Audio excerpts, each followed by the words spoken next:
बिस्मिल्लाहिर्रहमानिर्रहीम। Welcome back to FX gold predictions. आज की वीडियो में हम गोल्ड के लेवल्स को डिस्कस करेंगे कि 1 अगस्त 2025 में गोल्ड के बेस्ट लेवल्स क्या हैं पाए गए, गोल्ड का टर्निंग जोन क्या है, अगर वो टर्निंग जोन को क्रॉस करता है तो कहाँ से हमारे कहाँ तक टारगेट होगा, और अगर सेल की तरफ जाता है तो सेल का टारगेट क्या है। अगर आप लर्न करना चाहते हैं, प्रैक्टिस करना चाहते हैं, इस फेज पे आना चाहते हैं तो ये वीडियो आपके लिए है। वीडियो से इसके साथ साथ आप हमारे प्रीमियर ग्रुप को भी ज्वाइन कर सकते हैं, जहाँ पे ना सिर्फ ट्रेड दी जाती है बल्कि ट्रेड विद रीजंस दी जाती है। और अर्ली इन द मॉर्निंग हमारे इस ग्रुप ने 110 पिप्स का प्रॉफिट उठा लिया है।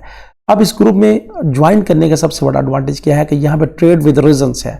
अगर आप ट्रेड करते हैं तो यहाँ पे एजुकेशन भी प्रोवाइड की जाती है, बताया भी जाता है कि ट्रेड अगर सेल की कर रहे हैं तो क्यों कर रही हैं, और अगर बाय कर रहे हैं तो क्यों कर रहे हैं। तो जहाँ पे अगर आप इस तरह के ग्रुप को ज्वाइन करना चाहते हैं, अपनी ट्रेडिंग जर्नी को आगे बढ़ाना चाहते हैं तो आप हमें ज्वाइन कर सकते हैं। नीचे व्हाट्सएप पे जाके आप हमारी टीम के साथ रब्ता करें कि आप हमारे इस प्रीमियर ग्रुप में कैसे बिल्कुल फ्री लाइफ टाइम के लिए मेंबरशिप ले सकते हैं। तो बढ़ते हैं अपने चार्ट की तरफ कि आज गोल्ड का चार्ट क्या है, गोल्ड की न्यूज़ क्या है। एक्सनेक्स के टर्मिनल पे आ गए हैं। 1 अगस्त को 4:30 पे मकामी दुबई के टाइम के मुताबिक 3 हाई इम्पैक्ट की न्यूज़ है, और उसके बाद शाम 6 बजे एक हाई इम्पैक्ट की न्यूज़ है। और ये न्यूज़ मार्केट में खासा हलचल देती है। एहतियात और केयर करने की ज़रूरत है। और डेली के चार्ट के मुताबिक गोल्ड की लुक क्या लगती है। बढ़ते हैं डेली के चार्ट की तरफ। इस लाइव एनालाइज में हम डेली चार्ट की तरफ आ गए हैं, और यहाँ पे 9 और 26 पीरियड्स की लाइन बिल्कुल फ्लैट हो गई है। स्पैन ए और स्पैन बी फ्लैट है, और प्राइस इस सॉलिड कलर्स के अंदर ही आपको घुमा रहा है।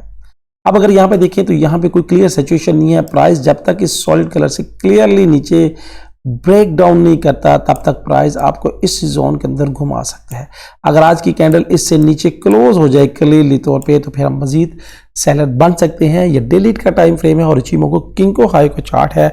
और आज की जो सिलेक्टेड है हमारा वो है H1 का टाइम फ्रेम। H4 के टाइम फ्रेम के मुताबिक यहाँ पे देखिएगा कि 9 और 26 पीरियड्स की लाइन ने क्रॉस किया और प्राइस ये स्टेप बाय स्टेप नीचे की तरफ जा रही है।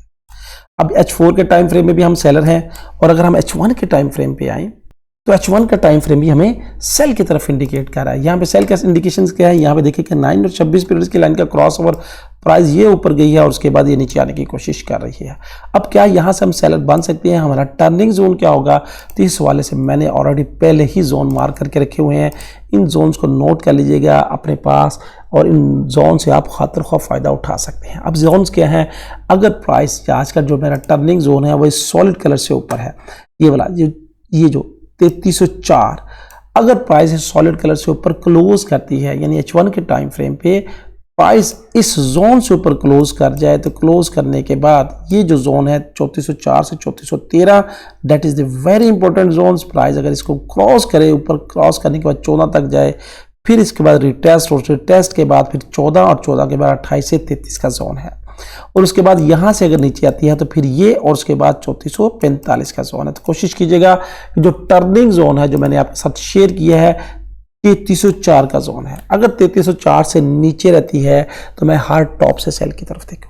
क्यों, यहाँ पे मुझे H4 सेल की तरफ बता रहा है, मेरा इंडिकेटर H1 सेल की तरफ बता रहा है। और इचिमोको किंको हाई के मुताबिक अगर प्राइस अपने सॉलिड कलर से नीचे सस्टेन कर जाए, यानी नीचे क्या है, इस कैंडल से नीचे अगली कैंडल सस्टेन कर जाए, तो फिर मैं मजीद सेल की तरफ देखूंगा। और सेल के लिए जो मेरा टारगेट होगा, फिर टारगेट क्या है सेल के लिए, 3268 से 3263, 68 से 63, और फिर क्या है 3247। ये मेरा आज का टारगेट है। और अगर इसको मजीद ब्रेक कर गई तो मजीद मैं सेल की तरफ देखूंगा। और अगर मार्केट आपको यूं घुमाती रहे, यानी इस सॉलिड कलर के अंदर आपके अंदर यूं ऐसे चक्कर लगाती रहे, तो फिर उसके बाद यहाँ से ब्रेक होने की शक्ल में ये मेरा ऐसे, और ये फिर ये और ये वाले टारगेट होंगे। और उसके बाद 3345 से भी अगर ऊपर मार्केट क्लोज कर जाती है तो क्या करेंगे, फिर उसके बाद अगला जो ऊपर के लेवल्स हैं, ऊपर के टारगेट है वो आपने नोट करने हैं। ये वही टारगेट हैं जो मैंने आपको कल की वीडियो में बताए थे, 65, 77 और 86। टर्निंग जोन आज का ये वाला है। इससे नीचे रहेगी तो सेल की तरफ देखेंगे, और सेल के लिए जो मेरे टारगेट है 68 से 63, और उसके बाद 47। यहाँ पे एक टारगेट भी बन सकता है।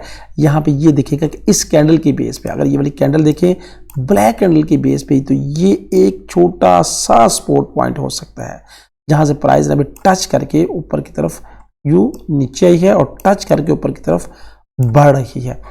अगर इससे नीचे सस्टेन कर जाए, ये बात ध्यान में रखिएगा कि इससे नीचे और ये रेड कैंडल इस तरह की क्लोज कर जाए, तो फिर हम मजीद सेल की तरफ देखेंगे और सेल के लिए क्लोज करने की शक्ल में, इससे नीचे क्लोज करने की शक्ल में हम क्या देखेंगे, सेल देखेंगे।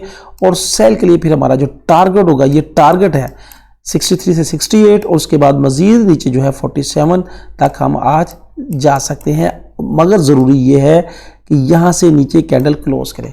आज भी हमने अपने ग्रुप में सेल की ट्रेड दी थी, एग्जैक्टली 93 से सेल दी थी और 93 में सेल्स के बाद 110 पिप्स हमने अर्न कर चुके हैं। आप भी हमारी कम्युनिटी का हिस्सा बन सकते हैं। सिंपली नीचे डिस्क्रिप्शन में जाएं, XNEX या XM की लिंक को क्लिक करें, अकाउंट क्रिएट करें और अपनी ट्रेडिंग जर्नी को भरपूर तरीके से एंजॉय करें। दोस्तों ये थी फोरकास्ट, ये थी एनालिटिक। आपकी राय क्या है, आप क्या सोच रहे हैं, आपके कमेंट्स क्या हैं, आप क्या समझते हैं कि क्या जो मैंने फोरकास्ट की है आप भी इससे मुतफिक हैं? अगर मुतफिक हैं और अगर मुतफिक नहीं भी हैं तो अपनी राय का इजहार कमेंट्स पे ज़रूर कीजिएगा। मिलेंगे एक नई वीडियो में एक नई बात के साथ, एक नई एनालिटिक के साथ। अल्लाह हाफिज़।